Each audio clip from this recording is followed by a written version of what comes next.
ሰላም። ዛሬ ደግሞ የምናወራው ራስ ላይ ትኩረት አድርግ ወይም ራስ ላይ ትኩረት ማድረግ ነው። ትኩረት ያስፈልግሃል። በተለይ ራስ ላይ ማተኮር አለብን። ቶኒ ሮቢንስ አንድ በጣም የሚገርመኝ አባባል አለው። ኢነርጂ ፍሎውስ ዌር ዘ አቴንሽን ጎዝ ይለናል። ጉልበት የሚፈሰው ትኩረት ወዳለበት ነው ይለናል። ትኩረት ምን ማለት ነው? ትኩረት ማለት የምፈልገውን ነገር ማወቅ፣ ከዛ አይንህን ከምፈልገው ነገር ላይ አለመንቀል ማለት ነው። አይንህን ከዛ ነገር ላይ ሁል ጊዜ መጣል ማለት ነው። ትኩረት ማለት ታውቃላችሁ፣ በረዶ ላይ የሚሸራተቱ ልጆች አሉ። በተለይ ጥቅጥቅ ባለ ደን ውስጥ፣ ጥቅጥቅ ባለ በዛፎች በተሞላ ጫካ ውስጥ እነዚህ ልጆች አይጋጩ። ለምን ይመስላችኋል? ለምን ይመስላችኋል ማይጋጩት? ስለተለማመዱት አይደለም። ልምድ ስላላቸው፣ ጎበዝ ስለሆኑ፣ ታለንት ስላላቸው አይደለም።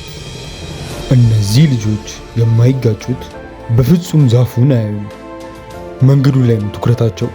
መንገዱን ያሉ በመንገዱ እየተሽከለከለኩ ያመልጣሉ። አይን ችግር ላይ ከሆነ ከችግር ጋር ሂደት ትላተማለህ። አይን ከሰዎች ጋር ከሆነ፣ አይን ሁኔታዎች ላይ ከሆነ ምንጊዜም ሁኔታዎች፣ ሰዎች ያስቸግሩሃል። መቼም ደስተኛ አትሆንም። ትኩረት ራስ ላይ መሆን አለበት። አንተ ራስ ላይ ባተኮርክ ቁጥር ሰዎች ወደ አንተ ማየት ይጀምራሉ። ትኩረት ያስፈልግሃል ወዳጄ። አብራችሁን ቆዩ። ትኩረት ድክመት ላይ ከሆነ ሽባ ነው የምትሆነው። አቅምህን አትጠቀምም። ትኩረት የምፈልገው ነገር ላይ ከሆነ ግን ሙሉ አቅምህን ሰብስበ ያንን ለማግኘት ዋጋ ትከፍላለህ። አይተህ ከሆነ ከመሬት ተነስቶ ሰው ብር ጠይቆ አይ የለኝም ከየት አመጣለሁ ብለህ መልሰህለታል እኮ።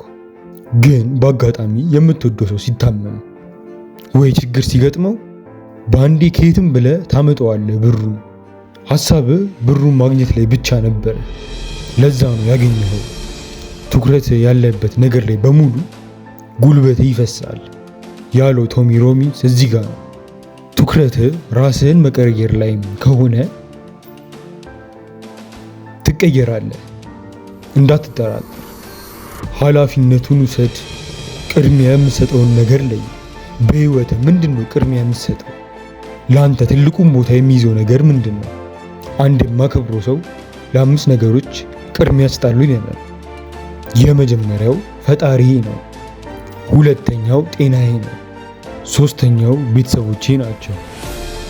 አራተኛው ስራዬ ነው። አምስተኛው መዝናኛ ነው ይለናል። ስለዚህ ይለናል ሁሌ ጠዋት ስነሳ የመጀመሪያ ቅድሚያ ለምሰጠው ነገር ለፈጣሪ ምስጋናዬን አቀርባለሁ፣ ጸሎቴን አደርሳለሁ። ከዛ ለጤና የሚበጀኝን ነገር አደርጋለሁ። ውሃ ጠጣለሁ፣ ስፖርት ሰራለሁ፣ ሻወሩን ወስዳለሁ፣ አሪፍ ነገር እመገባለሁ።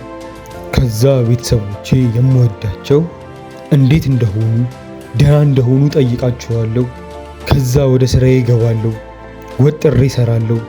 ከዛ በኋላ ግን እዝናናለሁ፣ አይምሮዬን ነፃ አድርገዋለሁ። ሁሌ ቅድሚያ የምሰጠውን ስለማቅ፣ ለራሴ ቦታ ስለምሰጥ፣ ራሴ ላይ ስለማተኩር በጣም ደስተኛ ነን ይለናል። አንዳንዴ ለሰዎች ቅድሚያ ልትሰጥ ትችላለህ። አንተ ጠንካራ ካልሆንክ፣ አንተ ጤነኛ ካልሆንክ ለሰዎችም ሸክም ነው። ለዛ ነው አንተ መጠንከር ያለብህ። አንተ ራስ ላይ ማተኮር ወይም መለወጥ ያለብህ ለዛ ነው። አያችሁ፣ ራስ ወዳድነት አይደለም ራስን መቀየር። ራስህን መቀየር ማለት ለምትወዳቸው ሰዎች ራስህን ማሳየት፣ ማዘጋጀት ነው። ከፍ ማለት ነው። ማተኮር አለብህ ራስህ ላይ። ራስህ ላይ ስታተኩር ችግር ማለት ላንተ ከፍ የምትልበት ደረጃ ነው። ፈጣሪ ውድ ስጦታውን በችግር ነው የሚጠቀልለው። ችግርህን እንዲፈቱልህ ውጪ አትይ። አንተ ለምንም ነገር አታንስም። ወደ ራስህ ተመልከት። በሰው መደገፍ አያዋጣም። በሰው አትተማመን። የሻሙላ ጎበዝ ተዋጊ መሆን ይፈልጋል። የሚገርማችሁ ወቅቱ ሜዲቫል ሂስትሪ ወይም መካከለኛው ዘመን የሚባልበት ወቅት ነው እና በዛ ወቅት የሻሙላ ተዋጊነት ያኔ በስለት በጎራዴ መዋጋት ታላቅነት ነበር እና ይሄ ሰው የሻሙላ ጎበዝ ተዋጊ መሆን ፈለገ። አንድ በጣም የተከበረ ትልቅ ማስተር ጋር ሄደ። ከዛ ለማስተሩ ሄደና እኔ ጎበዝ የሻሙላ ተዋጊ መሆን እፈልጋለሁ፣ ምንድነው ከኔ የሚጠበቀው? ምን ላድርግ ብሎ ጠየቀው። ማስተሩ መለሰለት፣ ካንተ የሚጠበቀው ልምምድ ማድረግ ነው። በደንብ ከተለማመር፣ በደንብ ከሰራ 20 ዓመት ይፈጅብሃል አለው። ልጁ ደነገጠ። እንዴ ማስተር፣ እኔ በደንብ ትኩረት አድርጌ በደንብ ወጥሬ ሻሙላውን ለማመዳለሁ፣ በአጭር ጊዜ መጨረስ ፈልጋለሁና ጎበዝ መሆን ፈልጋለሁ። እንደዛ ካደረኩ ስንት ዓመት ይፈጅብኛል አለው። ማስተሩ ጺሙን እየነካካ አይ ጥሩ፣ በደንብ ትኩረት አድርገ ጎበዝ ለመሆን ከጣርክ ቢያንስ 40 ዓመት ይፈጅብሃል አለው። ልጁ ደነገጠ።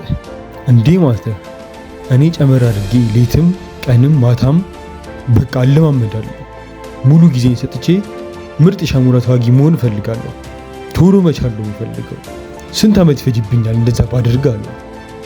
አሁንም ማስተር መለሱ፣ አሁን እንኳን የሚፈጅብህ በእርግጠኝነት 60 ዓመት ነው አሉት። ደነገጠ። እንዴ ማስተር፣ እኔ ጉልበቴን በጨመርኩ ቁጥር ልፋቴን በጨመርኩ ቁጥር ለምንድን ነው ዓመቱ የሚጨምረው እንዴ? ለምንድን ነው ማስተር ብሎ ጠየቀ። ማስተር መለሱ፣ የኔ ልጅ ያንተ ትኩረት እኮ ውጤቱ ላይ ነው። አንተ ምርጥ ሻሙላ ተዋጊ መሆን ፈልጋለሁ ስትል እዛ ላይ ስታተኩር በደንብ አትለማመድም፣ በደንብ አትችልም። ለዛ ነው ዓመታት የሚፈጅብህ አለው። አትቸኩል፣ ትኩረትህ ውጤቱ ላይ መሆን የለበትም፣ ልፋቱ ላይ መሆን አለበት። የፈጀውን ይፈጃል እንጂ እኔን ለማመዳለው ማለት ነው ያለብህ። ጊዜ ማጠሩን አትይ። አንተም በህይወት ውስጥ ጊዜው እንዲያጠር ትፈልግና ይረዝምብሃል። መቼ ነው የምለወጠው? መቼ ነው ገንዘቡን ማስቀምጠው? መቼ ነው የምቀየረው እያልክ ይሆናል። ህይወት እንደዛ አይደለም። ትኩረትህ ራስህን መቀየር ላይ ነው እንጂ የምታገኘው ለውጥ ላይ መሆን የለበትም ወዳጄ። ከውጤቱ በላይ ከሂደቱ ጋር በፍቅር መውደቅ አለብህ። ስፖርቱ ከሚሰጥ ቅርጽ በላይ ስፖርተኛ መሆን፣ በየቀኑ መስራትህን መውደድ አለብህ። ከምትደርስበት የተራራ ጫፍ በላይ ተራራውን እያላበ መውጣቱን ማጣጣም አለብህ። ከመድረሻው በላይ ጉዞውን ማፍቀር አለብህ። ለምን መሰለ? ጉዞውን ካልወደድከው ትንሽ ተጉዘ በቃኝ ትላለህ። ትንሽ ሞክረህ ታቆማለህ። ለዛ እኮ ነው አንድ ሰሞን ጠዋት ትነሳለህ፣ ስፖርት ትሰራለህ፣ ቋንቋውን ትለማመዳለህ፣ አሪፍ ነገሮችን ትጀምራለህ። ከዛ ግን ታቆማለህ። ትኩረትህ ሽልማቱ ላይ ነው። የታለ የከሳሁት? የታል ደሞዝ ያገኘው? የታለ የተሳካልኝ ትላለህ። ስኬት የምንኖረው ህይወት ነው እንጂ አሳደ የምትይዘው ጭራ አይደለም። ጠዋት መነሳት ስትጀምር ስኬታማ ሆነሃል እኮ። ራስህን ማሳደግ፣ ማንበብ፣ መማር፣ ገንዘብ ማስቀመጥ ስትጀምር ስኬታማ ሆነሃል። ይቺ ዓለም ስኬትህን እንጂ ልፋትህን ላሸልም ትችላለች። ሰዎች ለውጥህን አይተው ላያደንቁ ይችላሉ። አንተ ግን ውስጥ ለውስጥ የተለወጥክ ነው። እውነተኛው ለውጥ ደግሞ ከውስጥ ነው መነሻው። ውጪው ጭራ ነው ውስጥህን ተከትሎ የሚደምቅ ነው። አንተ ግን ራስህ ላይ አተኩር። ራስህ ላይ መስራት አለብህ። የሚያዋጣ እሱ ነው ወዳጄ። አብራችሁ ስለቆየን እናመሰግናለን። ለዚህ ቻናል አዲስ የሆናችሁ ሰብስክራይብ በማድረግና የደወል ምልክቱን በመጫን አዳዲስ ቪዲዮዎች እንዲደርሷችሁ ያድርጉ። እናመሰግናለን።